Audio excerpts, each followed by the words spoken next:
एक लंबे अंतराल के बाद राजस्थान सरकार द्वारा फिर से आवासीय स्कीम निकाली गई है। यानी कि ठीक 4 वर्ष बाद जयपुर डेवलपमेंट अथॉरिटी द्वारा रिहायशी स्कीम निकाली गई है। बैक टू बैक ये स्कीम निकाली जा रही है क्योंकि जो नई राजस्थान सरकार है, भजनलाल शर्मा जी की सरकार, उसके द्वारा जयपुर डेवलपमेंट अथॉरिटी ने रिहायशी स्कीम निकाली है। यह पहली स्कीम अटल बिहार योजना के नाम से थी, जिसकी वीडियो आप मेरे चैनल पर देख सकते हैं। आज की जो न्यूज़ है, जो मैं वीडियो है, वो दूसरी स्कीम है जो कि आपकी गोविंद बिहार योजना जोन 10 में निकाली गई है। तो आज हम लोग उसके ऊपर ही बात करेंगे कि क्या क्या डॉक्यूमेंटेशन है, कैसे कैसे क्या पात्रता शर्तें हैं, कौन लोग भर सकते हैं, कहाँ इसकी लोकेशन है, कौन सी इसकी लास्ट डेट है। तो आप टैब पर जो स्क्रीन पे आपके साइड में चल रहा है उस पर आप नज़र बनाए रखें कि भाई कैसे कैसे पूरा आज ब्रोशर हम लोग पढ़ते हैं, ताकि कोई भी व्यक्ति चाहे वो कहीं जॉब कर रहा हो, कहीं बाहर रह रहा हो, लेकिन होना चाहिए राजस्थान का, तो वो पूरी तरीके से ये समझ जाए कि कैसे हम लोग फॉर्म भर सकते हैं। आप स्वयं के द्वारा भर सकते हैं या जो हमारी टीम फॉर्म भरती है आप उनकी मदद भी ले सकते हैं। तो चलिए हम लोग देखते हैं कि कैसे कैसे हमको फॉर्म भरना है, क्या क्या पात्रता शर्तें हैं और क्या क्या डॉक्यूमेंटेशन की हमको नीड होनी चाहिए। तो आप लोग देख रहे हैं कि गोविंद बिहार आवासीय योजना के नाम से यह एक योजना निकाली जा रही है जो कि गोविंदपुरा रोपड़ा हेरिटेज सिटी के है, जोन 10 की योजना है। बात करें भूखंड के प्लॉट की, अगर टोटल नंबर ऑफ प्लॉट तो 202 प्लॉट हैं। अगर बात करें इसकी तिथि की कि आवेदन की प्रारंभिक तिथि 25 दिसंबर, यानी कि 25 दिसंबर इसकी तिथि है और 24 जनवरी को लास्ट डेट इसकी है। लॉटरी 5 फरवरी को यह प्लॉट आपके निकाले जाएंगे। ठीक है, अब आप बात करते हैं कि यह है गोविंद बिहार गोविंदपुरा रोपड़ा हेरिटेज सिटी की योजना है, जोन 10 की ये योजना। रेरा नंबर है, रेरा रजिस्टर्ड है। आवेदन की प्रारंभ तिथि मैंने आपको बताई थी कि 25 को आवेदन प्रारंभ है, 24 को लास्ट डेट है, 5 तारीख को ड्रॉ होगा। ड्रॉ इसका लॉटरी के द्वारा किया जाएगा। चलिए ब्रोशर पे थोड़ी बहुत नज़र डाल लेते हैं। ब्रोशर में जैसे कि लिखा हुआ है कि इसका जो सर्किल रेट है वो 18,000 रुपये पर स्क्वायर मीटर का सर्किल रेट है। अटल बिहार योजना में 14,000 रुपये पर स्क्वायर मीटर का रेट था। इसमें साइज की अगर हम बात करें तो 45 मीटर, 46 से 75 मीटर, 121 से 220 मीटर और 220 मीटर से अधिक के भूखंड है। EWS, LIG, MIG और HIG। MIG में टाइप बी दिए हुए हैं, टाइप ए नहीं है। अटल बिहार योजना में टाइप ए और टाइप बी दोनों दिए गए। अगर हम बात करें इसके रेट की तो EWS वालों के लिए जो आरक्षित दर है, आरक्षित दर कितनी होगी? 18,000 रुपये पर स्क्वायर मीटर। इसका 50% यानी कि 9,000 रुपये मीटर का जो दर है वो लगेगी EWS के लिए। बाकी आरक्षित दर का 80%, ठीक है, वो 20,000, मतलब उनको 80% पे, और MIG वालों को 105% और जो HIG वाले उनको 110% पर आरक्षित दर से उनको रेट देना होगा। शुरू में पंजीकरण, अगर आप EWS में कोई फॉर्म भरते हैं, कोई प्लॉट आप भरते हैं, तो आपको शुरू में 10,000 रुपये उसके साथ आपको फॉर्म फीस बननी होगी। उसके बाद 20,000 है, फिर 40,000, फिर 50,000। ब्रोशर में आप लोग देख सकते हैं किस तरीके से इन्होंने आरक्षित रेट पे ये चीज़ें रखी हैं।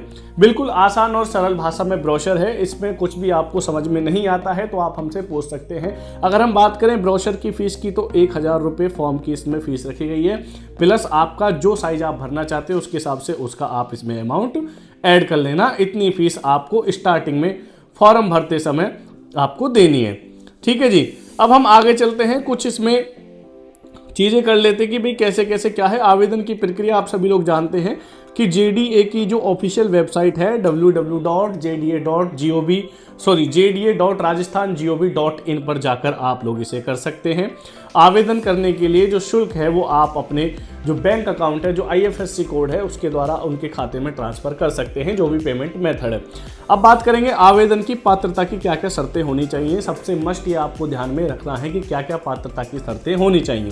तो पात्रता की शर्तें के लिए वो राजस्थान का मूल निवासी हो, यानी कि उसका डोमिसाइल राजस्थान का होना चाहिए। उसकी जो एज है वो 18 वर्ष होनी चाहिए। 18 ईयर का वह व्यक्ति होना चाहिए। आवेदक के नाम से स्वयं जो भर रहा है उसके नाम से बैंक अकाउंट होना चाहिए। ऐसा नहीं है कि बच्चा है अकाउंट नहीं है पिताजी का लगा देंगे तो जो रिफंडेबल अमाउंट है वो आपका फंस सकता है। बाद में आपका जो लॉटरी हुई है, जो अलॉटमेंट हुआ है, वो भी आपका निरस्त हो जाएगा। तो यहाँ ध्यान दें कि आवेदक के नाम से स्वयं बैंक खाता होना चाहिए। आवेदक का स्वयं एवं उसकी पत्नी अथवा किसी आश्रित के पास राजस्थान के किसी भी नगरीय क्षेत्र में नगरीय क्षेत्र जैसे कि आपका नगर पालिका परिषद, आपका नगर निगम, आपका नगर पंचायत में 1 लाख से अधिक जहां की आबादी हो, कोई आवासीय भूखंड, residential, lease hold, free hold नहीं होना चाहिए। जयपुर विकास प्राधिकरण द्वारा आवेदक के नाम से पिछले 10 वर्ष में कोई भी मकान, कोई भी भूखंड लॉटरी में नहीं निकला होना चाहिए, आवंटित नहीं होना चाहिए। सकल वार्षिक आय आप जानते हैं, ये उन्होंने दिया हुआ है, ठीक है। आय प्रमाण पत्र आपको इसमें लगाना है। अगर आप ITR भरते हैं तो जो भी आपका ITR फॉर्म 16 है और आपका पैन कार्ड उसमें संलग्न करना है। ये दोनों चीज़ें हैं। भूखंडों में विभिन्न श्रेणियों में पात्रता हेतु रिजर्वेशन इन्होंने दिया है। क्या रिजर्वेशन है?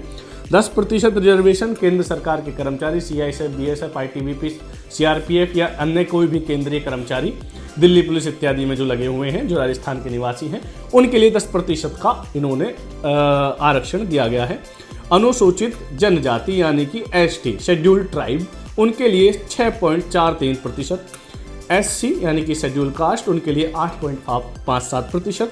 अधिस्वीकृत पत्रकार, जो पत्रकार राजस्थान गवर्नमेंट द्वारा स्वीकृत किए गए हैं, उनके लिए 2%। ट्रांसजेंडर व्यक्ति के लिए 2%। सैनिक, जिसमें भूतपूर्व सैनिक एवं उनके परिवार भी शामिल हैं। सैनिक की अगर बात करेंगे तो सैनिक में वो सैनिक भी शामिल हैं जो ड्यूटी से मतलब जिनकी ड्यूटी की सीमा पार हो चुकी है, VRS ले लिया, तो उस सैनिक में, भूतपूर्व सैनिक में, सैनिक अगर सैनिक मुख्य भूमिका में नहीं है तो उनके परिवार के किसी भी सदस्य द्वारा आवेदन किया जा सकता है। सैनिक की स्थिति में यह ध्यान रखें कि एक परिवार से एक ही व्यक्ति आवेदन कर सकता है। ऐसा नहीं है कि सैनिक के यदि 2-3 बच्चे हैं तो अलग अलग नाम से करें, एक व्यक्ति ही उसमें एलिजिबल होगा। अनारक्षित श्रेणी यानी कि जर्नल में आपका 61% का आरक्षण दिया गया है। चलिए आगे बढ़ते हैं। इसमें EWS जो आपका इकोनॉमिकल वीकर सेक्शन है, EWS का सर्टिफिकेट नहीं लगेगा। इसमें है इकोनॉमिकल वीकर, कम आय वर्ग वालों के लिए सालाना वार्षिक आय 3 लाख रुपए सालाना होनी चाहिए, इससे अधिक नहीं होगी। LIG के लिए यानी कि लोअर इनकम ग्रुप के लिए 3 लाख से लेकर 6 लाख रुपए, और मीडियम इनकम ग्रुप, ठीक है, मध्यम आय वर्ग के लिए 12 लाख से लेकर 18 लाख, और हायर इनकम ग्रुप 18 लाख से लेकर 20 लाख रुपए प्रति वर्ष होनी चाहिए। ये कुछ नियम है। पूरा ब्रोशर साफ साफ दिया हुआ है, आप आराम से पढ़ सकते हैं। हिंदी की शुद्ध भाषा में राजस्थान सरकार द्वारा इसका ब्रोशर बनाया गया है, ठीक है साथियों। तो मेन चीज़ थी डॉक्यूमेंट की, आपको भाई क्या क्या रखना है।